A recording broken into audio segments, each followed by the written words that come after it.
धमाके को लेकर कतर ने आपको बता दें कि इस हमले की निंदा की है। ये बड़ी खबर आपको बता रहे हैं, कतर आतंकवाद के खिलाफ खड़ा है। ये बयान जो है वो सामने आया है कतर की तरफ से। पीड़ित परिवार के प्रति हमारी संवेदना है। तो देखिए ये बड़ी खबर जो है वो आपको बता रहे हैं, क्योंकि लगातार आपको बता दें कि आलोचना जो है वो इस आतंकी हमले की जा रही है, लेकिन अपने ऑफिशियल आपको बता दें कि एक्स अकाउंट से, ऑफिशियल एक्स अकाउंट से जो इस वक्त आप तस्वीर में देख सकते हैं, ये स्टेटमेंट जो है वो कतर ने दी है। कतर कंडेम्स एक्सप्लोजन इन न्यू दिल्ली इंडिया। ये पूरा बयान जो है वो अपने official ministry of foreign affairs की तरफ से कतर की दी गई है। काजल लगातार हमारे साथ जुड़ी हुई है। काजल देखिए, जो भी इस आतंकी हमले का जिक्र कर रहा है, 10/11 का जिक्र कर रहा है, इस ब्लास्ट का जिक्र कर रहा है, पहले तो वो शॉक्ड है और दूसरा वो इसकी निंदा कर रहा है। आतंकवाद के खिलाफ अलग अलग देश भी जो है वो भारत के साथ खड़े हैं।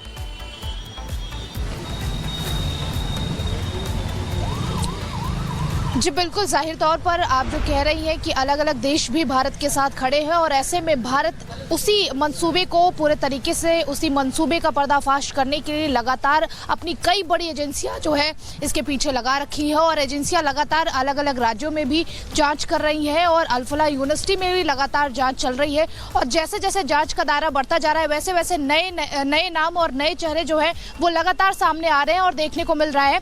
अल-फलाह यूनिवर्सिटी की अगर बात करें तो सुबह से ही ईडी की टीम मौजूद है अंदर। इसके अलावा अगर बात करें तो हरियाणा जो पुलिस है उसकी अभी एक टीम अंदर गई है अल-फलाह यूनिवर्सिटी में और यहाँ पर आप देखेंगे तो हलचल भी देखने को मिलेगी। कुछ लोग जो है वो अंदर आ रहे हैं, बाहर जा रहे हैं, कुछ लोग जो है वो अल-फलाह यूनिवर्सिटी को, क्योंकि यहाँ पर हॉस्टल भी है और यहाँ से छोड़कर जो है वो यहाँ से लौट रहे हैं, यहाँ से निकल रहे हैं, क्योंकि ये जाँच की आज जो बाकी के लोग हैं, जो आसपास के लोग हैं, जो उम्र के करीबी है या उम्र के कांटेक्ट में रहे हैं, उनसे भी की जा रही है जांच। लगातार उनसे भी कांटेक्ट करने की कोशिश की जा रही है, उनसे भी पूछताछ करने की कोशिश की जा रही है। और रूम नंबर 13 की अगर हम बात करें तो रूम नंबर 13 में जो बाल वहां पर या फिर जो सामान मिले हैं वहां पर भी विस्फोटक जो है उसका मिश्रण जो है वो लगातार मिल रहा है। पुलिस का साफ तौर पर यह कहना है कि जो रूम नंबर 13 था उसी में उमर नबी रहता था और उसी में पूरी तरीके से ये महफिल बैठती थी और भारत के खिलाफ हम जानकारी आप तक पहुंचा रहे हैं ग्राउंड जीरो से। लेकिन बढ़ते हैं खबरों में आगे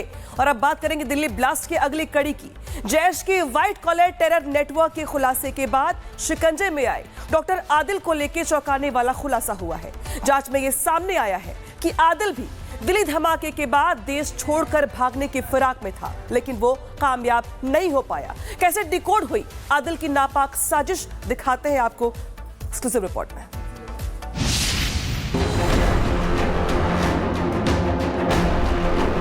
विदेश भागने के फिराक में था आदिल। अफगानिस्तान भाग सकता था आदिल। खौफनाक खुलासा, शिकंजे में आतंकी आका।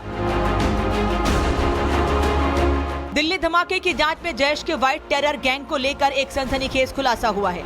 खबर है कि दिल्ली आतंकी हमले में जैश के टेरर मॉड्यूल से जुड़ा डॉक्टर आदिल देश में आतंकी हमलों को अंजाम देने के बाद देश छोड़ने की फिराक में था। उसने बाकायदा देश छोड़ने की प्लानिंग पर काम करते हुए पासपोर्ट बनाने की अर्जी दी थी, जो खारिज हो गई।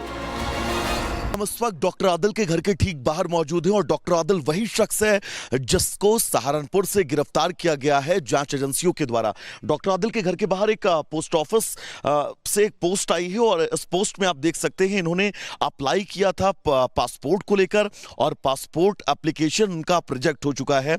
जिस एप्लीकेशन को लेकर पोस्ट ऑफिस के जो मेंबर हैं वो इस वक्त यहाँ पर पहुंचे हुए हैं और इस पोस्ट को देने के लिए आए हैं। डॉक्टर आदिल को लेकर ये दरअसल पोस्ट है और आप देख सकते हैं नाम डॉक्टर आदिल आमिर के नाम से ये पोस्ट जो है वो आया हुआ है और पासपोर्ट को लेकर इन्होंने अप्लाई किया था।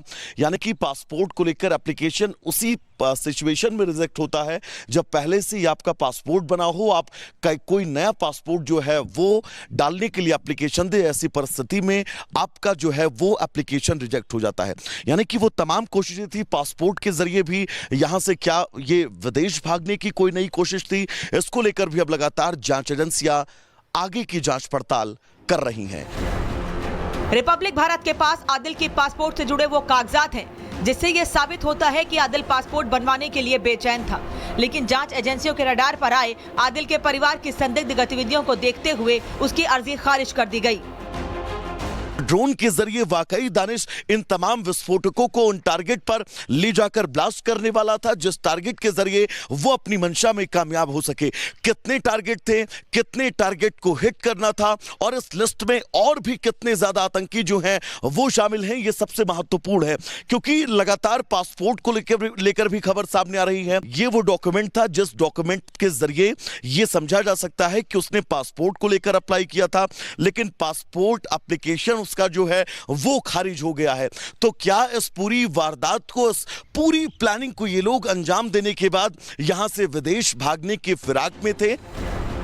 आदिल के देश छोड़कर फरार होने की कोशिशों की आशंका को बल इसलिए भी मिल रहा है क्योंकि दिल्ली धमाके से ठीक 10 दिन पहले आदिल ने 31 अक्टूबर 2025 को श्रीनगर से दिल्ली की फ्लाइट ली थी। सूत्रों के मुताबिक आदिल की जांच कर रही एनआईए को उसके सहारनपुर वाले घर के बाहर वो टिकट मिला जिस पर आदिल का नाम और उसकी दिल्ली यात्रा की डिटेल्स मौजूद है। बताया जा रहा है कि ब्लास्ट से 10 दिन पहले आदिल दिल्ली में उमर को आतंकी हमलों से जुड़ा निर्देश देने आया था। अल-फलाह यूनिवर्सिटी इस पूरे घटनाक्रम का केंद्र बिंदु है। अगर मैं ये कहूं तो मैं बिल्कुल शायद गलत नहीं हूं क्योंकि उसका कमरा नंबर 13 और इस कमरा नंबर 13 से शुरू हुई वो साजिश जो साजिश पूरे देश में फैलने वाली थी। लेकिन बड़ा अपडेट यह है कि दानिश को 10 दिन की एनआईए ने कस्टडी में ले लिया है। आमिर नाम का वो शख्स जिसने i20 कार खरीदी थी उसको भी एनआईए ने 10 दिन की कस्टडी में लिया है। यानी कि लंबी पूछताछ एनआईए करना चाहती है। जांच एजेंसियां उन तमाम नामों तक पलक पहुंचना चाहती है जो नाम इस पूरी साजिश का हिस्सा थे, इस पूरी कड़ी का हिस्सा थे। और यही वजह है एनआईए ने अधिकतम 14 दिन की रिमांड जो है वो मांगी कोर्ट से, लेकिन कोर्ट ने 10 दिन की रिमांड दानिश और आमिर को लेकर दी है। आदिल के देश छोड़कर भागने की कोशिशों को हवा इसलिए भी मिल रही है क्योंकि दिल्ली धमाके से जुड़े कई संदिग्ध देश छोड़कर फरार हो चुके हैं जिसमें आदिल का भाई मुजफ्फर भी शामिल है। बताया जा रहा है कि आदिल का भाई डॉक्टर मुजफ्फर ही जैश के टेरर मॉड्यूल का वो मास्टरमाइंड है जिसने दिल्ली धमाकों के लिए कच्चा माल जुटाया। ऐसे में माना जा रहा है कि आदिल भी दिल्ली धमाके के बाद अपने भाई मुजफ्फर के पास देश छोड़कर भाग जाता और मुजफ्फर की तरह दुबई होते हुए अफगानिस्तान में छिप जाता, लेकिन उसके नापाक मंसूबे पासपोर्ट की अर्जी खारिज होते ही हवा हो गए।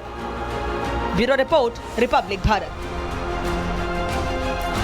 और अब इस पूरे मामले में हर रोज बड़े खुलासे हो रहे हैं। जो गिरफ्त में आतंकी हैं उनसे हर रोज सवाल जवाब हो रहे हैं, लेकिन सवाल यहां पर खड़े होते हैं कि आखिर इनकी प्लानिंग थी क्या। समझाते हैं आपको। इनकी प्लानिंग थी मानव बम बनाने की, और निशाने पर यहां पे कौन था जान लीजिए। निशाने पर थी यहां पे तलाकशुदा महिलाएं जिन्हें इन्हें रिक्रूट करना था, भर्ती करना था महिला विंग के भीतर। 18 साल की लड़कियों की तलाश यहां पे इनकी ओर से की जा रही थी।